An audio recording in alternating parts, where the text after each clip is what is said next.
बेनीपट्टी थाना क्षेत्र के शिवनगर गांव के छेदी सदा के पुत्र मीना नंद सदा की दरभंगा में इलाज के दौरान मौत हो गई है। मृतक का दुर्घटना मधवापुर साहरघाट सीमा सड़क के वृत्त गांव के तीखे मोड़ पर हुई थी। दुर्घटना इतना भयावह था कि मृतक का बाइक सड़क से करीब 10-15 फीट दूर जाकर खेत में गिरा।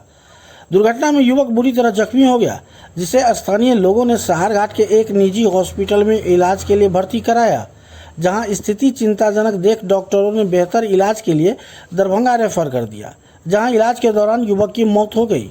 बताया जा रहा है कि युवक मधवापुर के बिहारी गांव के मुसौरी टोल के मकेश्वर सदा के पुत्री की शादी में शरीक होने के लिए गांव आया हुआ था। कुछ सामान लाने के लिए बाइक से मधवापुर जा रहा था। इसी क्रम में तीखे मोड़ पर बाइक तेज होने के कारण अनियंत्रित होकर हवा में उछल गया। घटना के बाद परिवार में चीख पुकार मच गया है। शादी समारोह में मातम पसर गया है। फिलहाल पुलिस बाइक को जब्त कर मामले की छानबीन में जुट गए हैं।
Sir,